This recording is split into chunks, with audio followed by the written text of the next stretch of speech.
자, 노자가 우리에게 이런 질문을 던집니다. 우리가 흔히 나쁜 사람이라고 손가락질하는 사람들, 정말 그냥 버려도 괜찮은 걸까요? 오늘은 바로 이 질문, 그러니까 우리의 정의와 자비에 대한 생각 자체를 완전히 뒤흔들어 버리는 노자 도덕경 62장의 지혜를 한번 깊이 파헤쳐 보려고 합니다. 만물의 마지막 안식처, 도에 대한 이야기죠. 무려 2500년 전에 노자가 던진 정말 파격적인 질문이죠. 이걸로 한번 시작해 볼게요. 사람이 선하지 못하다고 해서 어찌 버릴 수 있겠는가? 이게 과연 옳은 일이냐는 거예요. 생각해보면 이 질문 지금 우리 시대에도 너무나 날카롭게 와닿지 않나요? 이 문장이 정말 대단한 게요. 도라는 걸 그냥 착한 사람들만의 보물창고가 아니라고 말하고 있어요. 오히려 사회에서 완전히 내쳐진 사람들까지도 모두를 위한 마지막 피난처, 그러니까 모두를 껴안는 성소라고 선언하는 거죠. 자, 이 깊고도 엄청난 의미를 제대로 이해하기 위해서 4명의 위대한 사상가들이 이 개념을 어떻게 해석했는지 그들의 눈을 한번 따라가 보겠습니다. 네, 이렇게 4가지 다른 시선이 있는데 신기하게도 결국 하나의 진실을 향해 가거든요. 자, 그럼 첫 번째 해석부터 바로 시작해 볼까요? 먼저 철학자 도울 김용옥 선생님의 해석인데요.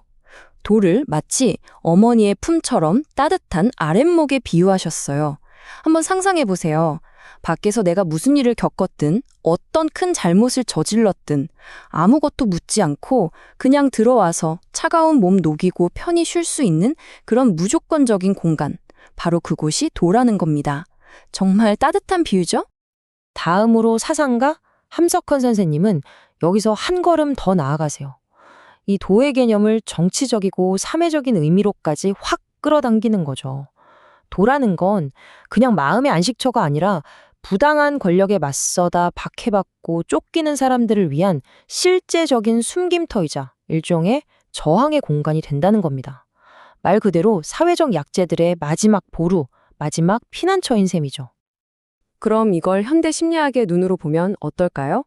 바로 심리적 안전지대로 해석할 수 있습니다.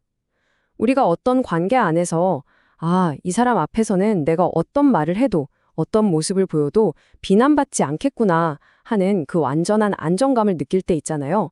바로 그 순간 우리는 그 관계 안에서 도를 경험하고 있는 겁니다. 상대방의 존재 자체가 나에게는 피난처가 되는 거죠. 자, 마지막으로 고전 주석의 대가 왕필의 해석입니다. 왕필은 도를 선과 악이라는 우리 인간의 좁은 잣대를 아예 초월해버린 아주 근원적인 생명력 그 자체로 봤어요. 이게 무슨 말이냐면 저 하늘의 태양을 한번 생각해 보세요.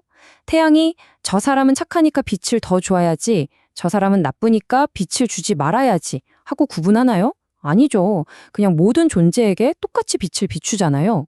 도 역시 바로 그런 태양처럼 모든 생명을 차별 없이 품는다는 겁니다. 자, 이렇게 4가지 해석을 쭉 살펴보니까 공통점이 보이죠. 결국 도라는 건 모두를 껴안는 것, 그리고 안식처가 되어주는 것이라는 거예요.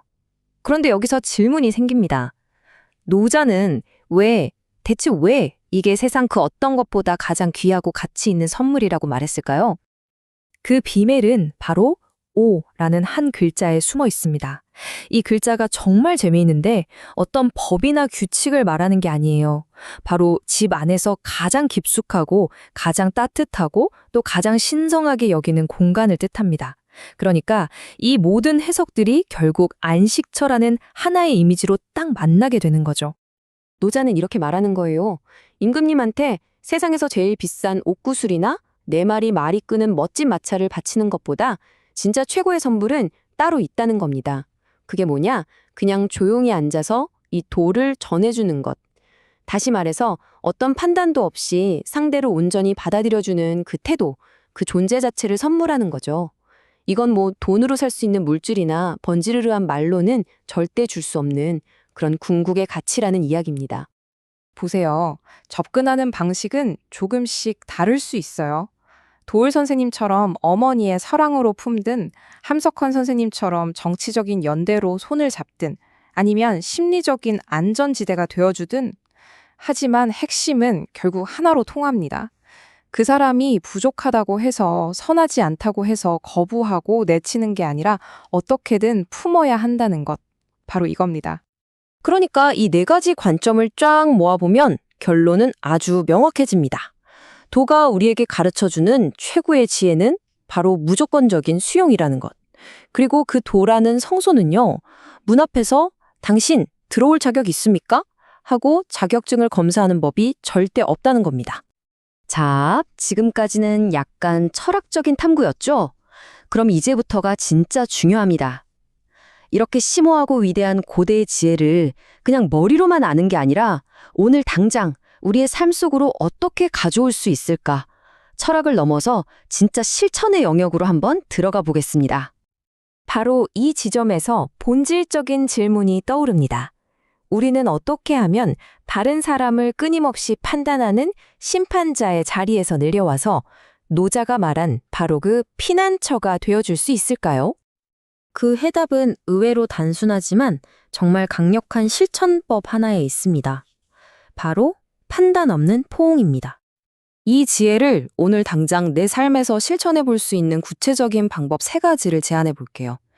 첫째, 나를 너무 힘들게 하는 그 사람을 볼 때 왜 저럴까 하고 판단하는 대신에 이렇게 한번 생각해 보는 거예요. 아, 저 사람도 정말 쉴 곳이 필요하겠구나. 둘째, 바로 나 자신에게 적용하는 겁니다. 과거의 실수 때문에 스스로를 계속 다그치고 있다면 그냥 이렇게 말해주세요. 괜찮아. 이제 다시 시작하면 돼. 마지막으로 어쩌면 이게 가장 중요할 수 있는데요. 힘들어하는 친구에게 100마디 조언을 해주는 것보다 그냥 아무 말 없이 곁을 지켜주는 겁니다. 그 존재 자체로 위로가 되어주는 거죠. 결국 노자가 우리에게 주는 궁극적인 교훈은 정말 강력한 하나의 명령과도 같아요. 심판자가 되지 말고 피난처가 되어라. 그리고 사람을 버리지 마라. 왜냐하면 여러분이 누군가를 버리는 대신에 껴안아 주기로 선택하는 바로 그 순간 여러분은 세상에서 가장 귀한 선물을 주는 사람이 되기 때문입니다.